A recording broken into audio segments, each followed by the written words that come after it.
Long years ago, we made a tryst with destiny.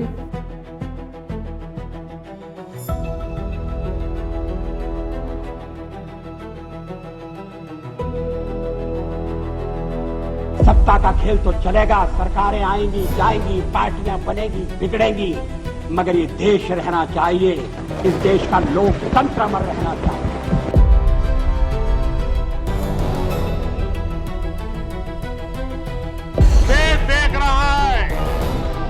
देश देख रहा है, एक अकेला कितनों को भारी पड़ रहा है। भारतीय राजनीति में एक बहुत पुरानी और मशहूर कहावत है कि दिल्ली की सत्ता का रास्ता उत्तर प्रदेश से होकर गुजरता है। लेकिन क्या आपने कभी सोचा है कि ऐसा क्यों है? क्यों हर बड़े नेता की राजनीतिक किस्मत यूपी से ही तय होती है? आइए समझते हैं 80 लोकसभा सीटों का पूरा गणित, जिसने हमेशा देश को एक मजबूत और स्थिर नेतृत्व दिया है। इस दबदबे की सबसे पहली और बड़ी वजह है सीटों का विशाल गणित। भारत की लोकसभा में कुल 543 सीटें हैं और अकेले उत्तर प्रदेश से आती हैं 80 सीटें, यानी संसद का करीब 15% हिस्सा सिर्फ एक राज्य के पास है। यही कारण है कि अगर केंद्र में एक मजबूत और पूर्ण बहुमत वाली सरकार बनानी है तो उत्तर प्रदेश की भूमिका सबसे बड़ी हो जाती है। 2014 और 2019 के बाद 2024 में भी यह साफ दिख चुका है कि देश के मूड को तय करने के लिए उत्तर प्रदेश का कोई मुकाबला नहीं है। यही कारण है कि उत्तर प्रदेश को प्रधानमंत्रियों की नर्सरी भी कहा जाता है। आजाद भारत के इतिहास पर नजर डालें तो देश को दिशा देने वाले महान प्रधानमंत्रियों का संसदीय आधार उत्तर प्रदेश ही रहा है।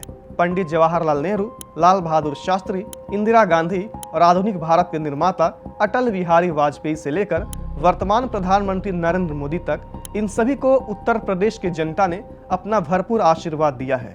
काशी यानी वाराणसी से सांसद प्रधानमंत्री नरेंद्र मोदी के नेतृत्व में आज देश विकास की नई ऊंचाइयों को छू रहा है और उत्तर प्रदेश की राजनीतिक ताकत का ही यह नतीजा है। लेकिन बात सिर्फ सीटों की संख्या की नहीं है, बल्कि राष्ट्रवाद, सांस्कृतिक पुनरुत्थान और विकास की राजनीति का केंद्र भी यूपी ही है। पहला स्तंभ है सांस्कृतिक गौरव। राम जन्मभूमि आंदोलन से लेकर आज भव्य राम मंदिर के निर्माण और सांस्कृतिक राष्ट्रवाद के उदय तक देश का नैरेटिव हमेशा उत्तर प्रदेश ही तय करता है। दूसरा स्तंभ है डबल इंजन सरकार का विकास। चाहे एक्सप्रेसवे का जाल हो, कानून व्यवस्था का ऐतिहासिक सुधार हो या फिर गरीब कल्याण योजनाएं, यूपी आज देश के लिए सुशासन का सबसे बड़ा रोल मॉडल बन चुका है।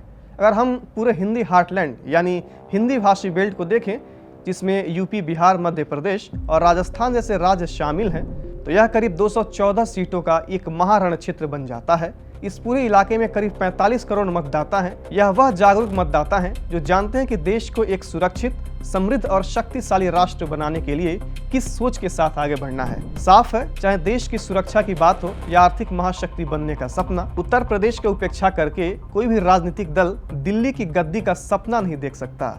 यही वो राज्य है जो तय करता है कि देश का कमान एक मजबूत और राष्ट्रवादी नेतृत्व के हाथ में रहे।